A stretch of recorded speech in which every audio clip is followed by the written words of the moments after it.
அவருடைய பாடல்களை படத்தில் பயன்படுத்தும் போது அதற்கான ராயல்ட்டி நீங்கள் எனக்கு கொடுங்கன்னு அவர் கேட்குறாரு. கொடுக்கறதுக்கு தயாரிப்பாளர்கள் ரெடி தான். ஆனால் ஆடியோ நிறுவனங்களுக்கு அவரும் விற்றுருக்கிறார் ஏற்கனவே. அப்போ அவங்க என்ன பண்ணுறாங்க, இந்த உரிமை இளையராஜாட்டே கிடையாது, என்கிட்ட தான் இருக்குது. இன்னொரு பக்கம் பார்த்தீங்கன்னா ஜெயிலர் படம் இதோட தகவல் அப்பப்போ கசிஞ்சிட்டே இருக்கு. நெல்சன் அவர்கள் பண்ணிட்டு இருக்காரு அப்படின்னு நமக்கு தெரியும். இதில் ஷாருக் கான் அவர்கள் இணைகிறாரு. அந்த கூட்டத்தையே தற்கூரி கூட்டம்னு இங்கே ஒரு முத்திரை குத்த தயாராகிட்டாங்க. அவரை வச்சு சத்யஜோதி படம் பண்ண தயாராக இல்லை, மைத்ரி மூவி மேக்கர்ஸ் தயாராக இல்லை, பெரிய பெரிய நிறுவனங்கள் பல பேர் தயாராக இல்லை. இப்போ அவர் படத்தில் நடிக்கும் பொழுது அந்த தயாரிப்பாளருக்கு ஏதோ ஒரு வகையில் கையெழுத்து போடுறது, அது பின்னால் அவருக்கே பிரச்சனையாக வர்றது. இப்போ நடிகர்கள் வளர வளர தன்னுடைய ரசிகர்களையும் சேர்த்து அறிவோடு வளர்க்கிறதுங்கிறது ரொம்ப முக்கியமான விஷயமா இருக்குது. அது இன்றைய காலகட்டத்தில்.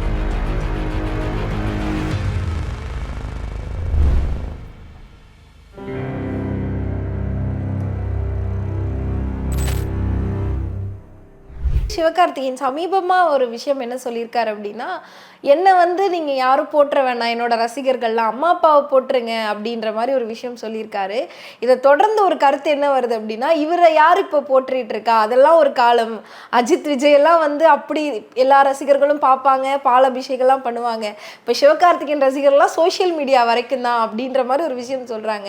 இதை எப்படி பார்க்குறீங்க? இப்போ சிவகார்த்திகேயனுக்கு அந்த அளவு ரசிகர் இருக்காங்களா? அவரை கடவுள் மாதிரி நினச்சி போற்றுற அளவுக்கு ரசிகர் இருக்காங்களே. ரசிகர் மனப்பான்மைங்கிறது எப்போவுமே மோசமானது தானே இருக்குது. அவங்களுக்கு ஓரளவுக்கு வளர்ந்த நடிகர்லேயே கட் அவுட்டுக்கு பாலாபிஷேகம் பண்ண ஆரம்பிச்சிட்டான். இப்போ கவின் மாதிரி நடிகர்களுக்கு அதெல்லாம் நடக்கும் பொழுது சிவகார்த்திகேயனுக்கு ஏன் நடக்காது? அதனால் அதெல்லாம் பார்த்துட்டு தான் அவர் சொல்கிறாரு. இன்னொன்று இப்போ நடிகர்கள் வளர வளர தன்னுடைய ரசிகர்களையும் சேர்த்து அறிவோடு வளர்க்கிறதுங்கிறது ரொம்ப முக்கியமான விஷயமா இருக்குது. அது இன்றைய காலகட்டத்தில். இப்போ விஜய் மாதிரி ஒருத்தர் இன்றைக்கி ஒரு மிகப்பெரிய லட்சியத்தோடு வர்றாரு. அவர் பின்னால் லட்சக்கணக்கான இளைஞர்கள் திரளும்போது அந்த கூட்டத்தையே தற்கூரி கூட்டம்னு இங்கே ஒரு முத்திரை குத்த தயாராகிட்டாங்க. அப்போ என்ன காரணம்னா, ஏதோ ஒரு வகையில் அவங்க தவறாக நடக்கிறாங்க.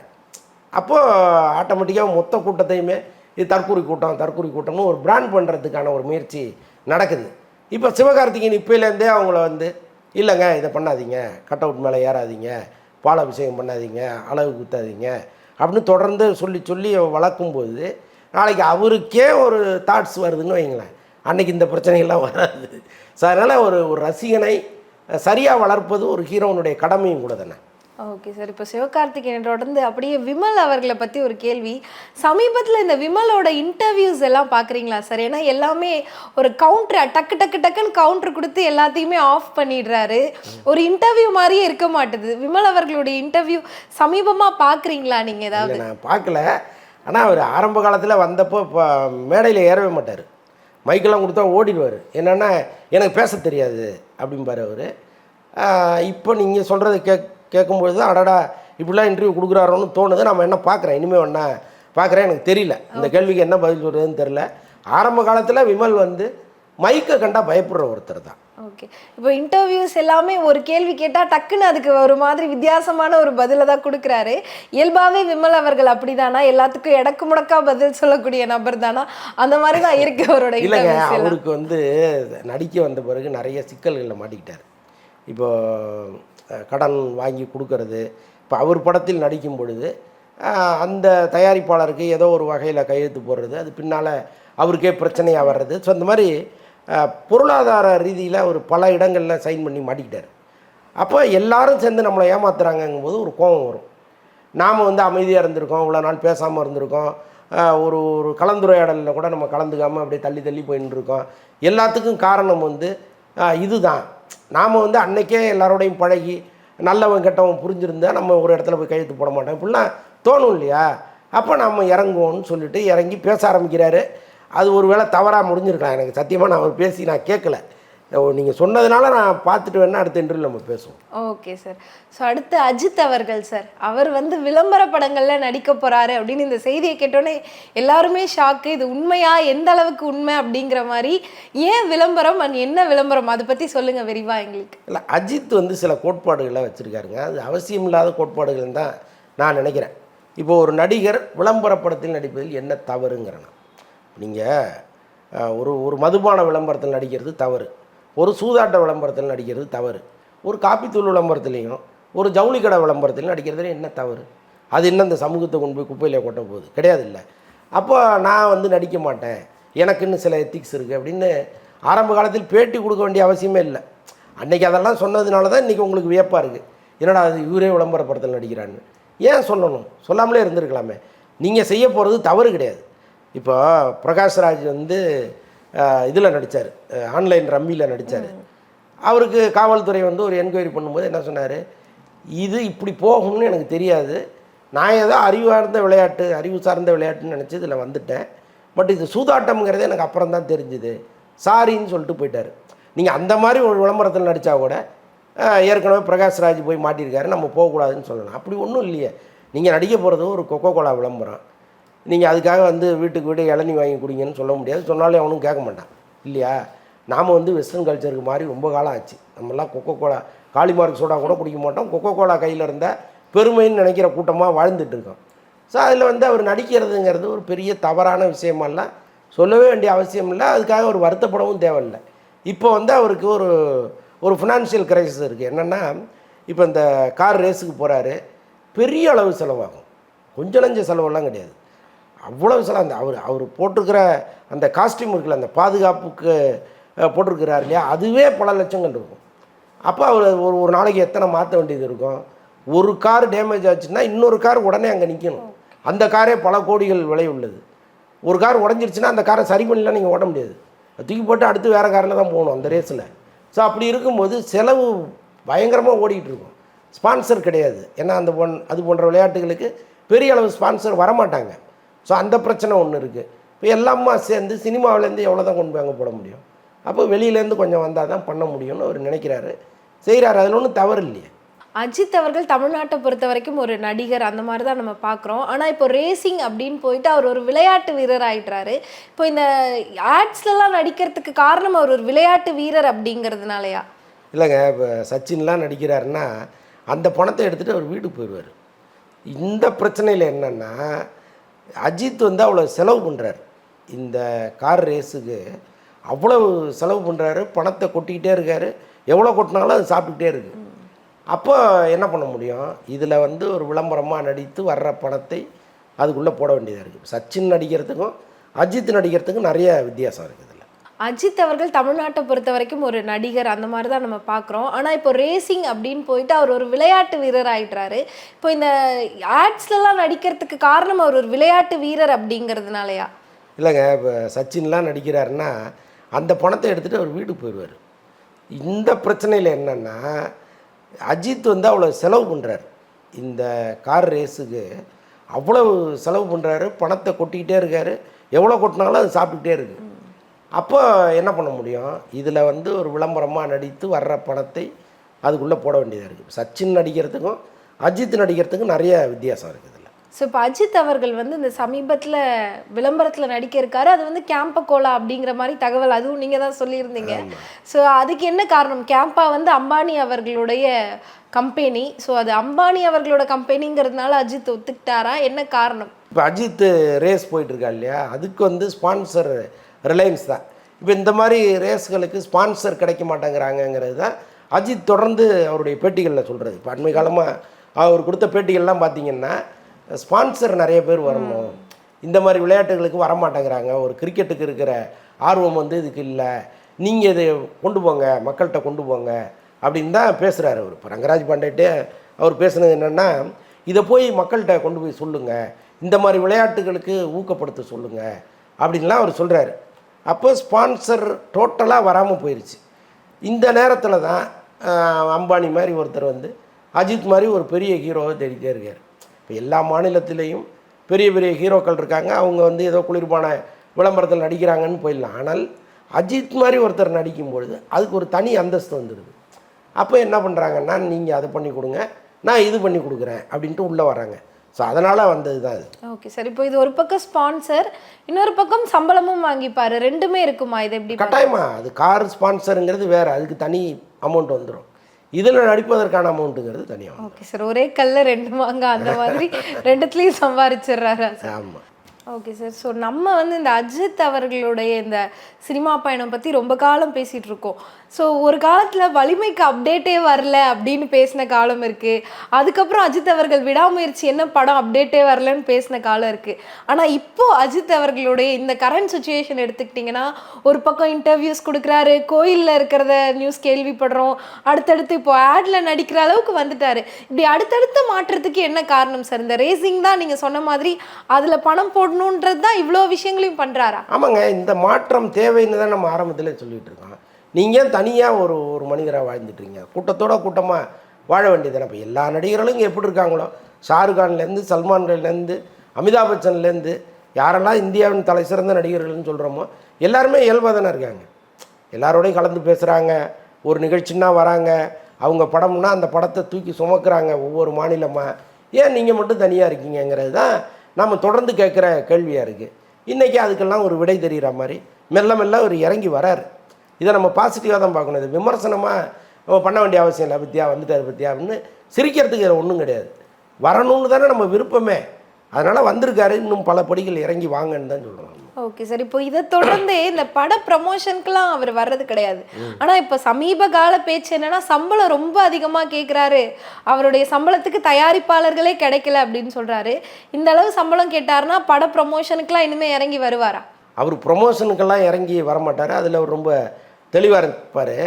பட் என்னென்னா, இப்போ இங்கே அவர் சம்பளம் கேட்குறாரு அப்படின்னா அவர் கேட்க வேண்டிய அவசியமே இல்லை. ஒரு படம் நல்லா ஓடிச்சு, ஒரு மிகப்பெரிய கலெக்ஷன் அப்படின்னா இங்கே தயாரிப்பாளர்களே ஒரு 50 கோடி சேர்த்து கொடுத்துருவாங்க. அப்படி தான் இங்கே எல்லா தயாரிப்பாளர்களும் இருக்காங்க. ஒருவேளை உங்களுக்கு அதற்கான பெரிய அளவு பிஸ்னஸ் இல்லை அப்படின்னா அவங்க ஏற்கனவே வாங்கின சம்பளத்தை குறைப்பாங்க. இது வந்து பிஸ்னஸ் தான். நீர் உயர நெல் உயரம்ங்கிற கதை தான். நீங்கள் உங்கள் பிஸ்னஸ் நல்லா இருந்தால் அள்ளி கொடுக்க போகிறாங்க, நல்லா இல்லைன்னா ஏற்கனவே கொடுத்ததுலேருந்து குறைக்க போகிறாங்க. இது ரஜினிலேருந்து எல்லாருக்கும் இருக்குது. ரஜினிக்கு இருக்குது, விஜய்க்கு இருக்குது, எல்லாருக்கும் இருக்குது, அஜித்துக்கும் இருக்குது. இதை வந்து அவர் என்னடா இது நம்மளை பற்றி இப்படி சொல்கிறாங்களே அப்படின்லாம் நினைக்க வேண்டிய அவசியம் இல்லை. இன்னொன்று இங்கே இருக்கிற நிகழ்கால சினிமா என்னங்கிறத அவர் விசாரிக்கணும். இப்போ அவருடைய பிரச்சனை என்னென்னா, ஒரு சிங்கிள் விண்டோ தான். சுரேஷ் சந்திரான்னு ஒருத்தர், அவர் கதவை திறந்து அங்கேருந்து என்ன தகவல் வருதோ அதை உண்மைன்னு எப்போவுமே நினச்சிக்கிறார்.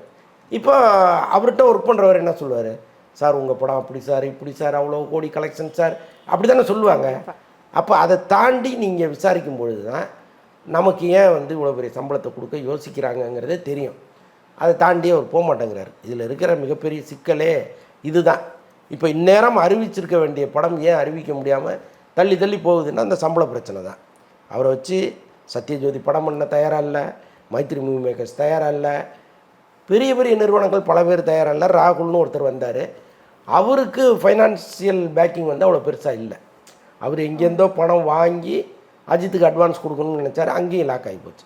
இப்போ எங்கே போகிறது, யாரை வச்சு பண்ணுறதுன்னு தெரியாமல் வெயிட் பண்ணிகிட்ருக்காங்க. பட்டு எந்த வேலையும் எதற்காக நிற்கக்கூடாது, நான் பணம் தரேன், ஆதிக்க ரவிச்சந்திரன்கிட்ட கொடுத்து எல்லா வேலையும் பார்க்க சொல்லுங்கன்ட்டார் அஜித். இப்போ ஆதிக்கு ஆஃபீஸ் போட்டாச்சு, டெக்னீஷியன்ஸ் ஃபிக்ஸ் பண்ண ஆரம்பிச்சிட்டாங்க, கதையை ரெடி பண்ணிகிட்ருக்காங்க, லொக்கேஷன்ஸும் பார்க்க ஆரம்பிச்சிருக்காங்க. எல்லாம் ஒரு பக்கம் நடந்துகிட்டே இருக்குன்னு ப்ரொடியூசர் வரல. அஜித்தை பொறுத்தளவுக்கு என்ன சொல்லிட்டாரு, வெயிட் பண்ணுங்க, நான் சொல்கிறேன், ஜனவரி பிப்ரவரி கட்டாயமாக நம்ம ஷூட்டிங் போயாகணும். ஏன்னா அதுதான் அவருக்கான அந்த லீவ் டைம். அதுக்கப்புறம் அவர் ரேஸுக்கு போகணும், அடுத்த ரேஸுக்கு. அப்போ இந்த 2 மாதத்தில் படத்தை முடிச்சாகணும். நான் உங்களுக்கு தயாரிப்பாளர் சொல்கிறேன், வேலையை பாருங்கன்னு இருக்கார். அவ்வளோதான்.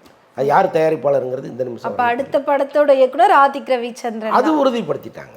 Okay okay sir. ஸோ இன்னொரு பக்கம் பார்த்தீங்கன்னா ஜெயிலர் படம், இதோட தகவல் அப்பப்போ கசிஞ்சிட்டே இருக்கு. நெல்சன் அவர்கள் பண்ணிட்டு இருக்காரு அப்படின்னு நமக்கு தெரியும். இதில் ஷாருக் கான் அவர்கள் இணைகிறாரு அப்படின்ற மாதிரி ஒரு தகவல் வருது. இது எந்த அளவுக்கு உண்மை? பேசிகிட்டு இருக்காங்க, அது உறுதியாக நமக்கு தெரியல.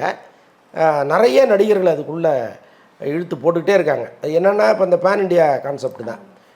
இப்போ இந்தியா முழுக்க அந்த படத்தை ரிலீஸ் பண்ணால் தான் இவங்க போடுற அந்த பணத்தை எடுக்க முடியும் திரும்ப.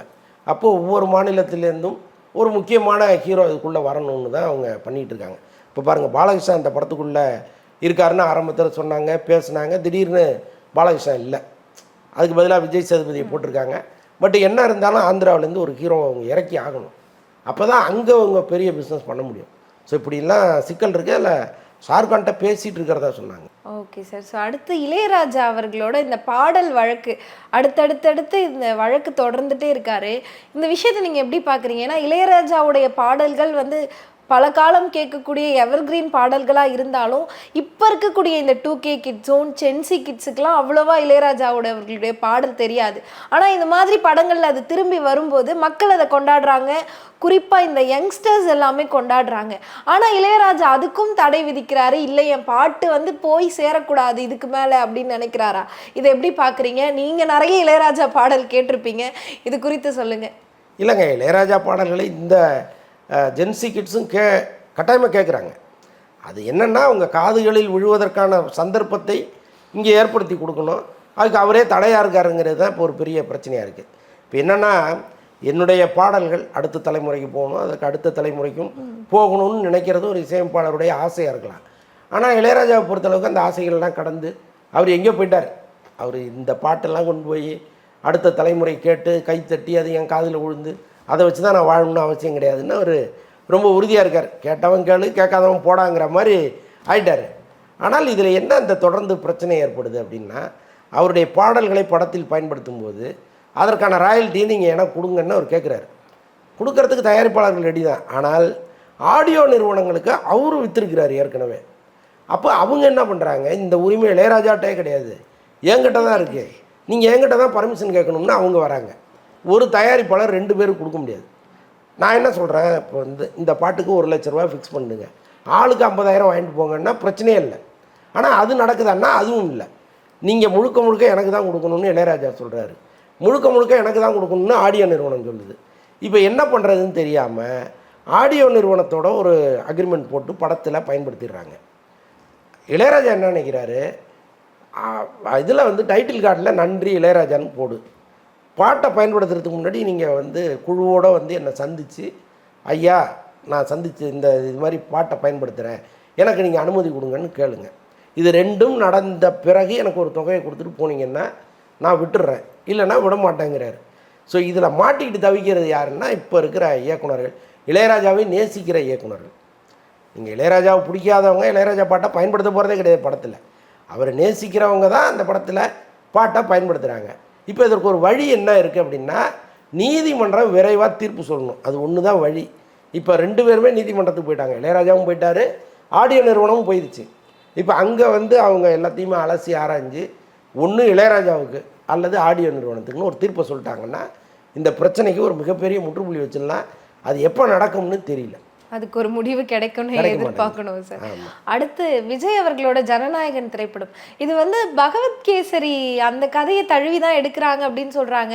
இது எந்த அளவு உண்மை சார்? பகவத்கேசரி திரைப்படம் தான் ஜனநாயகனா? ஆமாம், அந்த ரைட்ஸ் எல்லாம் முறையாக வாங்கிட்டாங்க, ஏற்கனவே வாங்கிட்டாங்க. அப்போ நம்ம விசாரிக்கும் போது என்ன சொன்னாங்கன்னா, ஒரே ஒரு காட்சி அந்த படத்தில் உள்ளது இதில் வருது, ஸோ அதனால் நாங்கள் வாங்கியிருக்கோம் அப்படின்ட்டாங்க. இப்போ நம்ம விசாரித்து பார்க்கும் பொழுது கிட்டத்தட்ட ஒரு 70-75% அந்த படத்துலேருந்து அப்படியே எடுத்திருக்காங்க. இன்னொன்று அது ரொம்ப கமர்ஷியலான படம். அது அப்படியே விஜய் நடித்தா இங்கே மிகப்பெரிய கைத்தட்டல் வாங்கும், மிகப்பெரிய ஹிட்டு படமாக மாறும். ஸோ அதனால் மாற்ற வேண்டிய அவசியம் கூட கிடையாது. நல்ல கமர்ஷியல் படம் தான். ஓகே, எந்த அளவு அரசியல் இருக்குது சார் அந்த படத்தில்?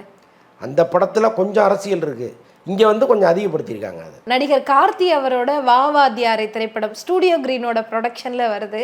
ஸோ ஸ்டூடியோ கிரீனோட ப்ரொடக்ஷன் அப்படின்னாலே நமக்கு உடனே மைண்டுக்கு வர்றது கங்குவா தான் சார். ஸோ கங்குவா திரைப்படம் வெளிவந்து அதுக்கு கொடுத்த பில்டப், அதுக்கப்புறம் அது வாங்கின அடி, இது எல்லாமே நம்ம பார்த்தோம்.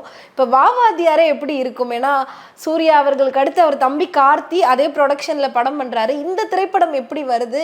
இது எந்த அளவுக்கு இருக்குது? படம் எப்படி இருக்குங்கிறது நமக்கு தெரியாது. பட் அதில் அவர் எம்ஜிஆர் ரசிகராக வராரு. அவர் எம்ஜிஆர் மேனரிசங்களோடு வர்றதெல்லாம் சொல்கிறாங்க. ராஜ்கிரண் அதில் முக்கியமான ரோல் பண்ணுறாரு. ராஜ்கிரனை பொறுத்தளவுக்கு கொஞ்சம் ஒரு அழுத்தமான கதை இல்லைன்னா அதுக்குள்ளே போக மாட்டார் அவர். இப்போவும் அவருக்கு கதையை சூஸ் பண்ணுற அளவுக்கு ஒரு விஷயம் இருக்குது. இப்போ நீங்கள் யார் போனாலும் ராஜ்கிரண் பணம் கொடுத்தா வந்துடுவார் அப்படிங்கிறது கிடையாது. அவருக்கு அந்த கதை பிடிச்சிருக்கணும், அதில் ஒரு டெப்த் இருந்தால் தான் உள்ளே வருவார். ஸோ அதை வச்சு இந்த படம் நல்லா இருக்கும்னு வேணால் நம்ம நம்பலாம். மற்றபடி எந்த படத்தையும் வர்றதுக்கு முன்னாடி ஆகா ஓகோன்னு சொல்லுவதற்கு நம்ம தயாராக இல்லை. இல்லை, ஓகே சார். இந்த ரீரிலீஸ் ஆகக்கூடிய படங்கள், அதுவும் சமீபத்தில் இந்த அஞ்சான், அட்டகாசம், இந்த மாதிரி படங்கள் ரீரிலீஸ் ஆகுது. இது எப்படி பார்க்குறீங்க? இது ஒரு ஹிட்டாக தான் இருக்கா அந்த படங்களுக்கு, இல்லை அதே தோல்வியை தான் திருப்பியும் அந்த திரைப்படங்கள் சந்திக்குதா? இல்லைங்க, அஞ்சான் வந்து ரொம்ப அழகாக ரீஎடிட் பண்ணியிருந்தாங்க. பழைய அஞ்சான் படம் மாதிரி போர் அடிக்கிற படமாக இல்லை அது. முக்கியமாக அதில் சூரி போர்ஷனை டோட்டலாக தூக்கிட்டாங்க. சூரியும் சூர்யாவும் காரில் ட்ராவல் பண்ணுவாங்க. அது ஒரு பெரிய லெங்க்த்தியான ஒரு போர்ஷன் அது. அதை அப்படியே தூக்கிட்டாங்க. எங்கேயுமே சூரி கிடையாது படத்தில். அதே மாதிரி வந்து 37 நிமிஷம் குறைச்சிருக்காங்க. குறைச்சி 2 மணி நேரம் அந்த படம். எடிட்டிங் ஆர்டரையே ரீஆர்டர் பண்ணிட்டாங்க. ஸோ அதனால் ரொம்ப சுவாரஸ்யமாக இருந்துச்சு. படமும் ஓரளவுக்கு கலெக்ஷன் சொன்னாங்க. Okay sir. ஸோ இப்போ இந்த அஞ்சான், அட்டகாசம் இந்த மாதிரி படங்கள் வந்ததோட தான் தனுஷ் அவர்களோட அந்த ஹிந்தி திரைப்படமும் வந்தது, தெரா இஷ்க் மேன் அப்படின்ற அந்த திரைப்படமும் வந்துச்சு. ஆனால் அந்த படம் அந்த அளவு தமிழ்நாட்டில் ஒர்க் அவுட் ஆகலை. என்ன காரணம்? ஹிந்தி படம்னா இல்லை இந்த ரீரிலீஸ் படங்கள்லாம் அந்த படத்தை பின்னுக்கு தள்ளிடுச்சா? இல்லைங்க, அப்படி கிடையாது. பொதுவாகவே டப்பிங் படங்கள்ங்கிற பார்வையோடு தான் நம்ம பார்ப்போம். இப்போ என்ன இருந்தாலும் நமக்கு வந்து அது அந்நியப்பட்டி தான் இருக்கும். இப்போ ஏற்கனவே தனுஷ் படம் ஒன்று வந்துச்சு, இப்போ ரீசெண்டாக குபேரான்னு ஒரு படம் வந்துச்சு. அதையும் வந்து நம்ம இங்கே பெருசாக வெற்றி பெற வைக்கல. என்ன காரணம் அப்படின்னா, வரும்போதே நமக்கு தெரியுது டப்பிங் படம் அப்படின்ட்டு. அப்போ ஆட்டோமேட்டிக்காகவே நம்ம மனநிலையே வந்து போகணுமா வேணாமா, இதை போய் பார்க்கணுமா அப்படிங்கிற எண்ணம் வந்துடும். ஸோ அதனால தான் இந்த மாதிரி படங்கள் ஓடலன்னு வச்சுங்களேன். மற்றபடி வந்து இந்த ரீரிலீஸ் வந்து தயாரிப்பாளர்களுக்கு ஒரு பெரிய இதாக இருக்குது, பெரிய உதவியாக இருக்குது. என்னென்னா, இப்போ இந்த தயாரிப்பாளர்கள் எல்லாருமே இந்த படத்தை அப்போ ரிலீஸ் பண்ணும்போது ஒரு பெரிய அளவு கலெக்ஷன்லாம் பார்த்துருக்க மாட்டாங்க. என்னென்னா, இன்றைக்கி இருக்கிற டிக்கெட் ரேட்டு அன்றைக்கி இருந்ததில்லை, இன்றைக்கி இருந்த பிஸ்னஸே அன்றைக்கி இருந்ததில்லை. அதனால் வந்து இன்றைக்கி பார்த்திங்கன்னா ஒரு கணிசமான தொகை அவங்களுக்கு வருது. இப்போ கில்லியெல்லாம் ஏஎம் ரத்னம் ரிலீஸ் பண்ணி 10 கோடி ரூபா ஷேர் எடுத்தார் ரீரிலீஸ் பண்ணி. அது மிகப்பெரிய தொகை. அது நீங்கள் இன்றைக்கி ஒரு படத்தை ஃப்ரெஷ்ஷாக எடுத்து ரிலீஸ் பண்ணாலே அவ்வளோ காசு வராது. ஆனால் பழைய படத்தை ரீரிலீஸ் பண்ணி அவர் சம்பாதிச்சார். ஸோ அந்த மாதிரி வந்து பழைய படங்களுக்கு ஒரு சின்ன உத்தரவாதம் இருக்குது. ஸோ அதனால் வர்றாங்க, அது தவறுன்னு நம்ம சொல்ல முடியாதுல்ல. இப்போ டப்பிங் திரைப்படங்கள் வந்து அந்தளவு மக்கள் எடுத்துக்கிறது இல்லை அப்படின்ற மாதிரி சொன்னீங்க. ஆனால் இப்போ கன்னடத்தில் பார்த்தீங்கன்னா இந்த காந்தாரா, கேஜிஎஃப் இந்த திரைப்படங்கள்லாம் வந்து நல்ல ஹிட்டு கொடுத்துச்சு. அப்போ அதை மக்கள் எப்படி பார்க்குறாங்க? கதைக்கு மக்கள் இம்பார்ட்டன்ட் கொடுக்குறாங்களா? அதாங்க இதில் என்ன பிரச்சனைன்னா, இப்போ தனுஷை வந்து நம்ம வீட்டு பிள்ளையாக பார்க்குறோம். தனுஷ் படத்தில் இவங்கெல்லாம் இருப்பாங்கங்கிற ஒரு கணக்கு ஒன்று நமக்கு இருக்கும். எல்லாத்தையும் தாண்டி அவர் வேற்றுமொழி படத்தில் நடிக்கும்போது இன்னொருத்தர் வீட்டில் உட்காந்து காஃபி குடிக்கும்போது நம்ம அடக்க ஒடுக்கமாக உட்காந்துருப்போம்ல, அந்த மாதிரி உணர்வு நமக்கு வந்துடும். இப்போ ஏன் கேஜிஎஃப்ல வரல, காந்தாரா வரலன்னா டோட்டலாகவே வேறு டீம். அது நமக்கு பழகாத ஒரு டீம். அது நமக்கு உள்ளே வருது, அது ஒரு பிரம்மாண்டமாக இருக்குது, நல்லா இருக்குது, நேர்த்தியாக இருக்குது. அப்படிங்கும்போது ஆட்டோமேட்டிக்காக அதில் வந்து ஒரு ஈர்ப்பு நமக்கு ஒன்று வருது. அதுவும் எல்லா டப்பிங் படங்களையுமே நம்ம ஓட வைக்கிறோம் கிடையாது. ஏதோ இங்கேருந்தோ வர்ற ஒரு காந்தாரா, ஒரு கேஜிஎஃப், அவ்வளோதான். நடுவில் எவ்வளோ படம் வந்துச்சு, ஆதி புருஷன்லாம் ஒரு படம் வந்துச்சு, எங்கேயோ ஓட வச்சோமா கிடையாது. அப்போ படமும் நல்லா இருக்கணும், அதில் வந்து நம்ம எதிர்பார்க்காத விஷயங்களும் இருக்கணும், அவ்வளோதான். சினிமா குறித்து பல விஷயம் பேசணும் சார். எல்லாத்துக்கும் ரொம்ப தெளிவாக விரிவாக பதில் அளிச்சுங்க. உங்களுடைய நேரத்தையும் தகவலையும் எங்கள் கூட பகிர்ந்துக்கிட்டதில் ரொம்ப மகிழ்ச்சி. நன்றி சார். நன்றி.